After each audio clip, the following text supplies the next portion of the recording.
Bonjour à tous. Tout d'abord, toutes mes excuses pour ce titre un poil putaclic. On est sur le YouTube Game et il fallait bien faire venir les gens sur cette vidéo qui va être ultra intéressante, vous allez voir. Donc pas de panique, pas de complotisme ici, pas d'Illuminati, pas de théorie fumante. Mais même si j'ai un poil exagéré sur le titre, on va voir qu'il y a tout de même une réalité derrière tout ça.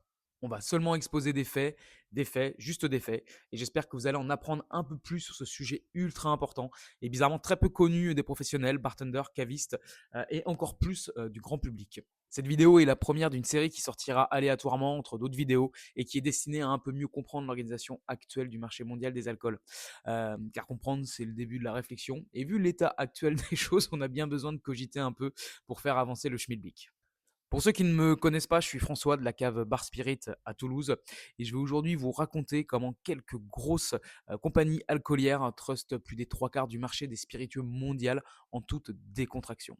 Depuis sa structuration réelle, il y a un peu plus d'un siècle, concomitant à l'essor de l'économie de marché et de la structuration de la mondialisation, le marché mondial des spiritueux n'a cessé de croître invariablement. Et ce n'est pas ni les guerres, ni les périodes de prohibition qui les en ont empêchés. Le capitalisme, ça ne s'arrête jamais. Et les colonies européennes, notamment des Caraïbes, en cours jusqu'au milieu du XXe siècle, ont grandement favorisé un marché global des spiritueux. En 2024, ce marché était estimé à 80 milliards de dollars et devrait atteindre les 200 milliards d'ici 2031, de quoi attiser les appétits. Le problème, c'est que malgré les images d'artisanat, de terroir et de savoir-faire séculaire que l'on veut souvent nous vendre, ce qui impliquerait une multitude de fournisseurs avec chacun leur spécificité, leur spécialité, l'état actuel de ce marché est ultra trusté par quelques grandes entreprises qui élargissent petit à petit leur gamme de produits divers et variés et qui n'ont souvent plus rien à voir avec leur début. On dit de ce marché des spiritueux qu'il est dominé.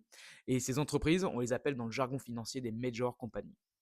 Sur ce schéma d'analyse économique, on peut apercevoir à quel point la concentration des acteurs du secteur est forte. C'est-à-dire que très peu d'acteurs d'entreprises détiennent le marché actuel et donc il n'est plus très compétitif. Alors, une major est, comme son nom l'indique, une compagnie majeure dans son domaine. Vous avez déjà certainement entendu ce terme dans l'industrie musicale, par exemple, avec des sociétés par exemple, comme Universal Music. D'un point de vue global, on peut considérer comme une major une société bien souvent internationale, c'est-à-dire qu'il y a des intérêts ou des filiales dans différents pays et continents et qui a une importance notoire dans son domaine d'activité. Au-delà de ça, une des caractéristiques des majors est la concentration via l'achat ou la fusion d'entreprises concurrentes, comme par exemple Suntory qui a absorbé Jim Beam. On le verra par la suite. Elles possèdent de plus une position dominante sur leur marché, bien souvent mondial, et si elles sont souvent cotées en bourse, ce n'est pas toujours le cas, certaines sont des sociétés privées, mais elles sont très rarement le fruit d'un seul actionnaire. On pourrait donc résumer qu'une major est une entreprise qui a une rayonnance mondiale, qui a une importance certaine dans son secteur et qui vit bien souvent son activité au rythme des fusions-acquisitions pour étendre son réseau d'influence. Ces major compagnies, donc, aujourd'hui, on en distingue une dizaine, emmenées par 3 ou 4 mastodontes du secteur. Je ne vais pas toutes vous les présenter, sinon on est parti pour une vidéo d'1 heure, mais je vais me concentrer sur les plus parlantes et sur celles qui sont un peu connues en France et en Europe, car certaines occupent quasi exclusivement une part du gigantesque marché asiatique. On commence donc avec Diageo, basé en UK, actuellement second mondial et qui se tire la bourre avec Pernod. Un empire mondial qui est surtout connu grâce à Guinness et Johnny Walker, mais qui enchaîne aussi les spiritueux avec par exemple Tanqueray, Smirnoff, Captain Morgan, Ciroc, Casamigos, JB, Sidlip, ouais, et bien d'autres encore. 200 marques et une présence dans 200 pays, c'est assez fou. Ensuite, Cocorico, une entreprise bien de chez nous, avec Pernod, 200 marques également, 160 pays en présence et plus de 60 filiales dans le monde pour un catalogue gigantesque. Également avec Absolute, Monkey 47, Ballantines, Beefeater, Chivas Regal, Havana, les cognacs Martel, Malibu, Altos, Miam, et le Ricard, bien évidemment. Bien ensuite, Bacardi Limited, basé dans une très belle île et magnifique paradis fiscal des Bermudes. Alors eux, leur mastodonte, c'est leur marque éponyme, Bacardi, une des plus puissantes et un des rhums avec le moins de goût aussi. Allez comprendre. On retrouve donc comme marque Bacardi et bien entendu Martini depuis la fusion et ensuite Grey Goose, Bombay, Patron et Eristoff. Bien d'autres aussi.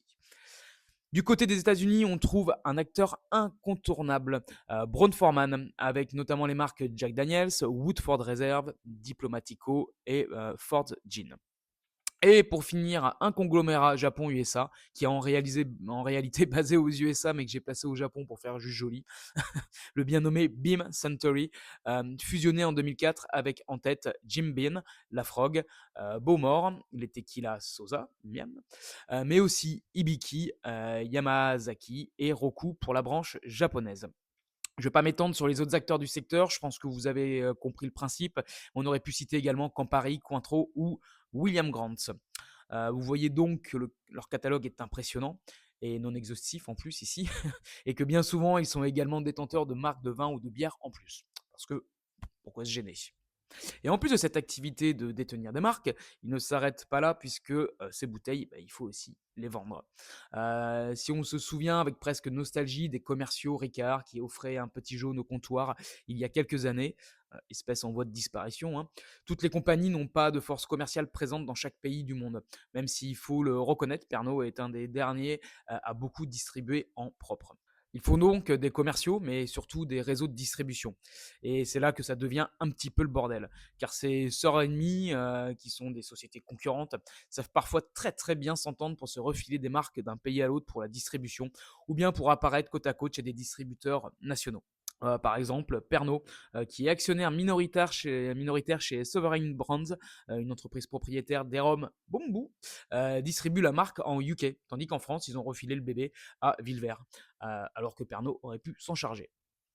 Bon, je pense que ça vaudra un petit épisode où on parlera des réseaux de distribution, des politiques de prix, car c'est un gros bordel à démêler, mais c'est vraiment ultra intéressant.